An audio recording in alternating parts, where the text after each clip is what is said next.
Aries, welcome to your reading. This is going to be for the sign of Aries. It is not going to resonate with every single one of you out there. This is also not Sun, Moon, or Venus sign specific. Any Aries placement that you may resonate with, the messages may also resonate with you. At the end, I will pull some oracles, give you a little bit more guidance for the week. I do only take jumpers, so the patience is appreciated. Time is elusive. We are all on different timelines. This could have already happened, maybe happening now, or could definitely be more future focused. Jumping right in for you, Aries. Lots of major arcana, Aries. What is going on? Your first card out, strongest energy. We have the Chariot. Cancer energy could be important. That is the season we are currently in.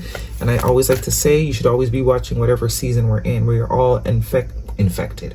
We are all affected by whatever sign we're under. Right now it's Cancer. So we are all actively tapping into Cancer energy, right? Eight of Cups, major arcana of the World card, major arcana of the Strength card, Leo energy. Fire sign could be relevant to you. Could have that in your chart. Okay, and we have some fixed energy here with this World card, Taurus, Leo. Heavy emphasis on Leo. Heavy emphasis on Leo. Lionsgate. That's what's going on. Something is going to be happening by Lionsgate, which is 8/8. 8th month, 8th day, Lion Gate portal. By that time, something needs to be walked away from, something needs to be released. Yeah, emphasis of that Death card. Look at all this major arcana, Aries. Final card, Death card, Scorpio energy, major arcana, Scorpio season could also be relevant. But I do see something is going to end one way or the other by Lionsgate portal. Maybe if you want to, drag it out by Scorpio season, it is going to end. There's no getting around it. There's no avoiding, with all this major arcana, it's almost telling me that you probably have tried to avoid it already. So that's why this amount of force is needed. It's no longer going to be in your control. It's almost like see, there's an 8 right there. 8, all this Leo energy. So heavy emphasis, something about the eighth month, the Lionsgate portal. Okay, 9 of Cups, 6 of Pentacles, 9 of Pentacles. Something needs to be said here is the vibe I'm getting. It's either this air sign that needs to say something to you, or you need to really be direct with somebody here. This King of Swords energy could be you, male or female, it does not matter. It's giving me the vibe that someone needs to take action and say something. Something needs to be said directly. No more beating around the bush. Action needs to be taken, or else action will be taken for you. No decision is a decision. No answer is an answer. For whoever this is, this could be someone you're connected to. This could be you.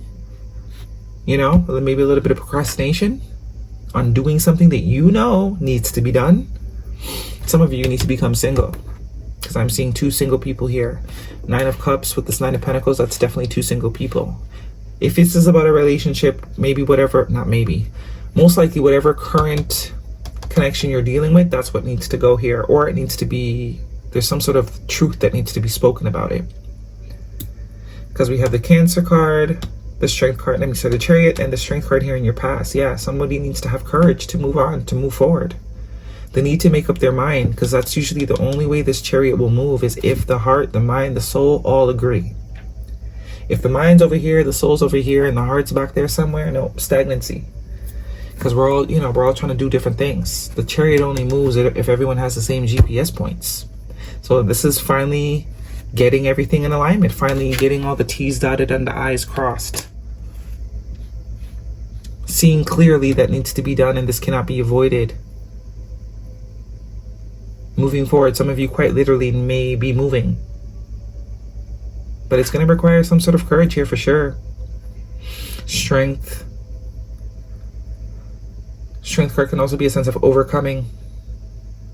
The 8 of Cups and the Sun in your present position, it's happiness. This is why something needs to leave, because there's something better that wants to come in for you. I know that's very cliche, but quite literally, this is about someone that has been holding on to something or is trying to make something work that just doesn't work.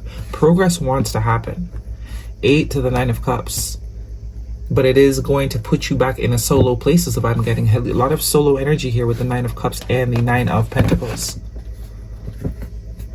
You and someone need to be single right now, is the vibe I'm getting. You need to be single from someone. But there's a sense of it's been avoided. I think the both of you have been kind of avoiding it, to be quite honest. There's been giving, there's been, you know, trying to make it work. With the Six of Cups, the Six of Pentacles, sorry. But I don't think it's working. This could just be a not right now. It doesn't necessarily mean that whatever this is or whoever this is, that you are not meant to have this person in your life. But I do think whatever position they play needs to be reevaluated, or the divine's going to do it for you. By the end of summer, with those of you in the northern hemisphere experiencing summer, before the end of summer, something needs to be done. Some sort of action needs to be taken. Big energy, man. The Chariot and the World card. And I always read this as a sense of reluctancy a little bit, because, you know, her body, mind knows that she needs to move forward, but her heart is still very much behind her. Like, you know, in the past, holding on to this thing. But she's got to do what she's got to do. You got to do what you got to do. And I think that's the realization that you are going to come to, or somebody's going to come to. There's going to be a very overwhelming sense that you cannot avoid this anymore. You just got to cut the cord. I also have this Five of Cups here, which is a sense of regret. Shoulda, woulda, coulda. Could also be something that needs to be taken action on.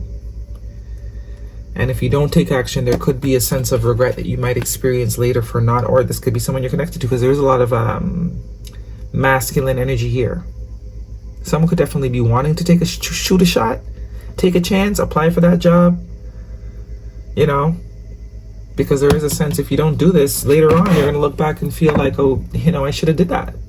I should have just tried.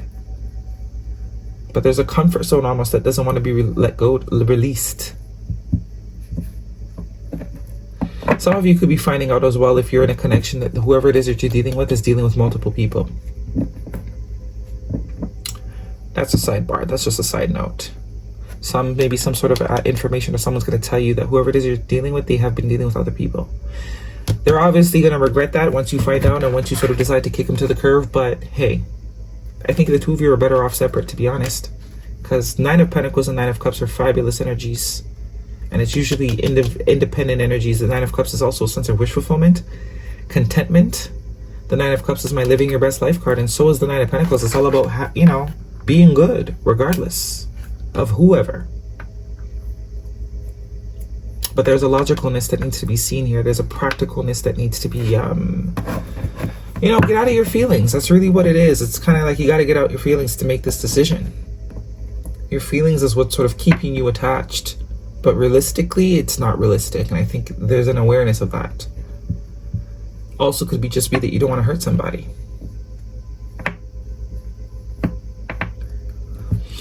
Ten of Swords, yeah. But looks like some hurt's already been done. Ten of Swords is, you know, also for me, the Ten of Swords is very much like, you know, they say stabbed in the back, betrayal. But I mean, there's 10 swords there. How many times can someone stab you in the back before you take accountability for some of those swords? The first 2-3 times, yeah, okay. But 10?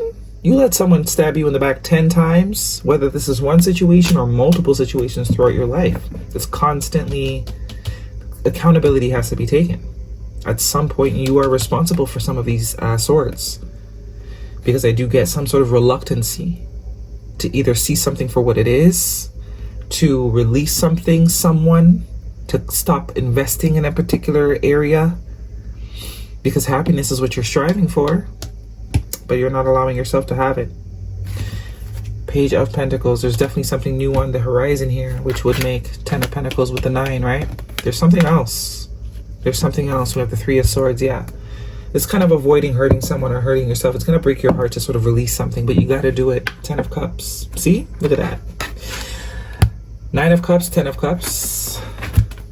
With the 9 and the Page, you have the 10 of Pentacles. Whatever it is you're seeking, whatever it is you're desiring, whatever fulfillment that you're looking for, it's not where you're currently at. And even if it is where you're currently at, there's some sort of truth and reality and authenticity that needs to be expressed in order for that bridge to be made. Because Death card can also be in transformation. The state of something could need to end in order for a new state. You know, if you don't say nothing, you know, you're dating some guy, you've been dating him for a year, and you told him you love onions because he loves onions. When deep down, you're allergic. You know what I'm saying? Eventually, that's going to kill you. Why not just tell him you hate onions? Now is the time. Tell him the truth. You know what? I really don't like onions. And if he's gonna, or if this person's gonna leave you because you don't like onions, then hey, trust me, there's someone else that's probably an onion hater just like you. But you can't find him if you're with an onion lover. That's just an example. Obviously, I know some of you will take that literally. Guidance, please, for Aries. But it's kind of like that. You're faking the funk. Deep down, you already know what it is. But there's a sense of not wanting to disappoint, not wanting to hurt somebody, when really, by doing that, by sparing someone else's feelings, you're the one that continues to get the sword, when you could use the sword and just speak the truth. By suppressing, the sword becomes a weapon. So someone's got to catch it. Growing beyond guilt. It couldn't have happened any other way. So very much what's going on. Guilt. Guilt that something hasn't worked. Guilt that you no longer want something. Guilt that you no longer feel the same way about something or someone. That's really what's keeping you here. But it's saying if you take too long, the divine gonna do it for you. Gotta be strong and move on, literally. Gotta be strong and move on. There's happiness awaiting for you, but you can't have it because you're too busy focused on the thing that's not making you happy right now. All right, this is a romantic situation for you, Aries. What is the guidance? Trust. The situation is calling for you to have faith. Some of you might be pleasantly surprised. You might think someone's going to leave you because you no longer like onions, or you really never liked onions to begin with, when actually it's like, I don't like onions either. I thought you liked onions, so you both were pretending to like onions the whole time. You'd be surprised. But you can't be surprised if you don't take the chance. Guidance, please. For Aries, you gotta trust that however the cards fall, no pun intended, that's exactly how they should fall. A fiery climax approaches. There you are, full moon in Aries. So this is saying honor yourself. Maybe by the next full moon, some movement could happen, or this conversation can take place. Guidance for Aries, please. We have, they'll be back. Expect to hear from them soon. So for some of you, this is an actual connection that you're not very pleased with. There's certain things that need to be spoken about. But I think there's more so a fear of losing the connection because the truth is spoken. So you just kind of keep your mouth shut and ride the wave. And that's not going to work for much longer. It's not going to work at all. You got to trust in yourself. You got to trust in your connection with this person. Peacock spirit, let it shine. Number 46, very much about authenticity, being you unapologetically. We also have cow spirit, the miracles are endless. Number 15, which is a 6, and we have deer spirit, bring a gentle touch. Yeah, authenticity with love. It's like, I love you, but I hate onions. It's like, babe, I love you, but the truth is, I hate onions. And I hate the way your breath smells after you eat them. It's like, all you have to do is say that. It's like, what? All I have to do is say that? I've been here living 7 years with your onion-ass breath, and all I have to do is, yeah, exactly. You put your own swords there. Pleiades. Double mission, channeling, uplifting humanity. Yeah, for some of you, it's definitely an opportunity to rise to a deeper vibration with you and someone. The both of you can sort of evolve from this. Or it's an opportunity to create evolving between, the both of you, not just one person. By one person liberating themselves, they give the other one permission to liberate themselves as well. If you know the poem, put it in the comments. Awakening, energetic upgrades, a new way of being, integration. See all this uplifting? See all this moving on up? It's also a lightness in your body, because suppression is creating burden and heaviness. It's going to give you a lighter energetic body. It's going to lighten your energetic body and play. Yeah, have fun, celebrate, don't be so serious. Definitely. That's what the sun card is about. It's about allowing that sun to shine. Instead of sort of suppressing. Suppressing never works. Anyways, did I get everything? Yeah, I think so. Did I get this one? Moonology? Yeah, I did. That is your reading, Aries. Hopefully it resonates. Thumbs me up. Do not forget to subscribe. See you guys next week.